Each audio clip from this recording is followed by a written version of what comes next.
converso com o professor Elias, com o professor Laércio Elias. Eu converso sobre esportes no Brasil. Eu converso com o professor para saber o tamanho do entusiasmo dele com as Olimpíadas de 2016 na cidade do Rio de Janeiro. Eu imagino que você, que foi voluntário em Munique, já esteja com toda a sua papelada pronta para se inscrever, para ser voluntário também ao Rio de Janeiro, professor Laércio. Como é que você olha para isso? Eu acho que vai faltar bola para as aulas de educação física no interior do Maranhão.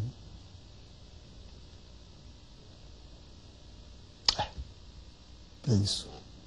85 milhões por intermédio de uma medida provisória só para a campanha. Por que não chegamos a esse ponto, Laércio? Isso que eu queria entender um pouco, que às vezes eu fico angustiado comigo mesmo e me pergunto onde é que a gente falhou. Por que a gente não teve uma capacidade de persuasão com figuras? Não vamos entrar aqui no mérito, e é isso, né? Do começo da nossa conversa, da partidarização. Mas certamente o professor Fernando Henrique Cardoso é um homem de ótimas intenções. Certamente o nosso operário metalúrgico Luiz Inácio Lula da Silva também tem uma sensibilidade voltada para os excluídos. Por que na hora do esporte, Laércio, sempre prevaleceu o pensamento dessa elite mesquinha, agentária, que sempre pensou no próprio umbigo e nunca pensou no país? Eu vou dar um exemplo de Alagoas, que é a minha terra agora e que tem os piores índices de educação, de saúde e tudo.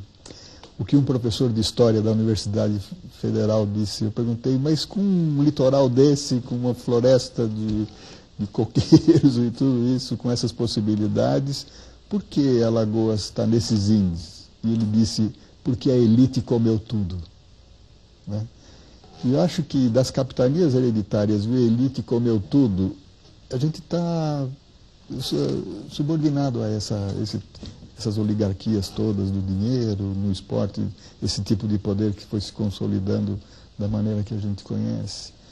Né? E ficou um lugar comum. O Lino, quando veio aqui, disse mais ou menos isso. Né? Pois é. Agora, veja bem, quer dizer, eu sempre dou esse exemplo, né, que eu sei que pode ser um pouco, forçar um pouco uma barra, mas que é o seguinte. A gente sabe que, por exemplo, quando Fernando Collor ganhou a eleição e bloqueou as contas do país inteiro, se tivesse ganhado aquela eleição o Lula e feito a mesma coisa, era derrubado em 24 horas. Não é isso? Né? O Collor podia fazer, porque sobre o Collor não havia dúvidas sobre quais eram as suas intenções. Se o Lula fizesse, era socialização, a comunização, então o papai derrubava o Lula. Muito bem.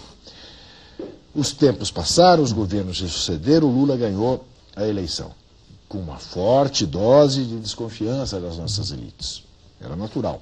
E foi cauteloso. Também era natural. Os bancos ganharam muito, resultado de uma série de circunstâncias. E ele não fez certas rupturas, que eu compreendo que ele não tenha feito. Mas certamente uma ruptura no esporte não causaria nenhum trauma. Nem internacional, ou não, nem nacional, que dirá internacional. Por que não faz, Laércio? Por que não teve aquele grupo para entrar no barco do Tubino?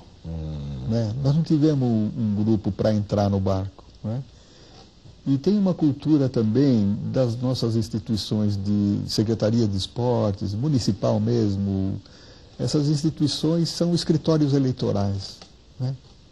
E trabalham com a lógica de escritório eleitoral. Então, o que aconteceu foi que, ao entrar um outro partido, fez o outro escritório eleitoral.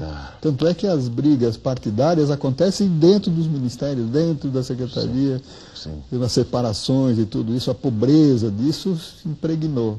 E sem essa... Porque precisava também um mínimo de coerência para enfrentar essa situação que está tantas décadas, né, da oligarquia esportiva. Precisava ter um mínimo de união.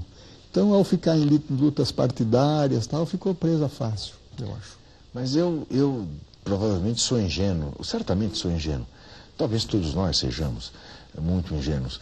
Pelo seguinte, Eu suponho, a gente olha, tá certo, o PCdoB aparelhou o Ministério do Esporte e algumas secretarias de esporte, né? Quer dizer, ramificou-se por algumas secretarias de esporte importantes pelo país afora.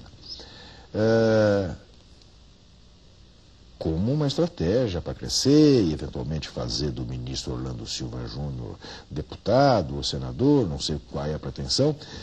Mas o fato é o seguinte, eu suponho, na minha vã ingenuidade, Laércio, que do ponto de vista de uma política de massa, que necessariamente o PCdoB deveria estar interessado, eleitoralmente ganharia muito mais se aliasse a uma ideia de massificação do que carregando a mala do Nussmann ou do Ricardo Teixeira. Isso que eu não entendo.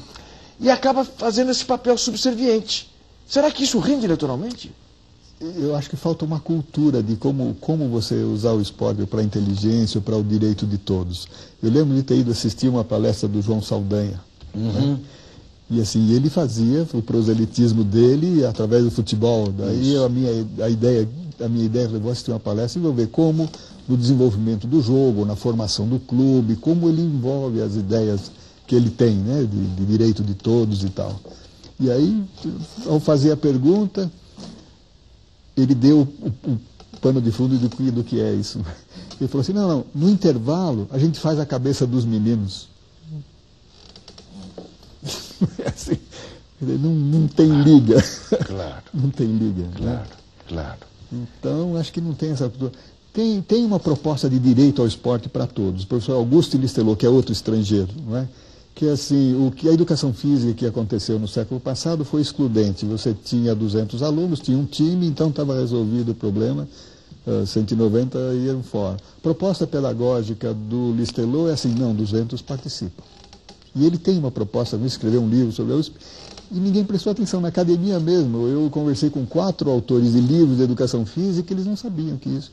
Ele falou assim, o Listelot é o comunista mais caixa de maisena que eu conheci. Falei, puxa, mas ele era comunista. Como o cara escreveu isso? E, assim, e todos esses mesmos programas oficiais não consideram isso. Eu estou tentando fazer isso com a Fundação de Amparo à Pesquisa em Alagoas, que é uma Olimpíada virtual, aproveitando esse tipo. Só para dar uma ideia do que é, eu posso fazer uma competição usando o princípio da Escola do Futuro, que é usar a internet, né? Dos meninos de Codó, 50 meninos de Codó fazem 3 arremessos e 50 meninos de Pelotas da mesma idade fazem 3 arremessos.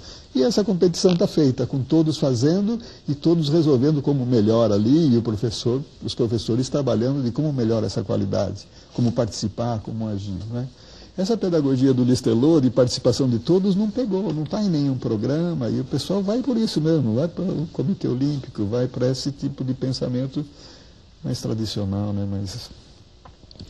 Você considera que a realização de uma Olimpíada no Brasil teria, independentemente de tudo que a gente tem mais do que motivo para imaginar que possa vir a acontecer, mas que, enfim, poderia ter um papel positivo do ponto de vista da difusão de uma cultura de prática esportiva?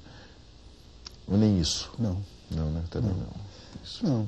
Quando eu lembro do nosso mestre Bruno Silveira, a nossa ideia, e daí não conseguimos, porque essas mudanças políticas, é assim, desmontar os jogos estudantis brasileiros, que era uma coisa que acontecia em Brasília, e com o objetivo de que ela acontecesse nos colégios. Isso. Era essa a grande... Nós não tivemos força política para fazer isso. Eu acho que a Olimpíada acontecendo nos colégios seria ótimo, melhor do que uma Olimpíada tal. Essa a gente assiste na televisão, com quem pode fazer, com quem tem dinheiro para pagar todo esse dinheiro, todo esse custo de Olimpíada. Essa sua frase vai ficar martelando a minha cabeça, Laércio, agora, a partir de agora, mas é brilhante. O que você acha das Olimpíadas no Brasil? Vai faltar bola no interior do Maranhão. A gente já volta.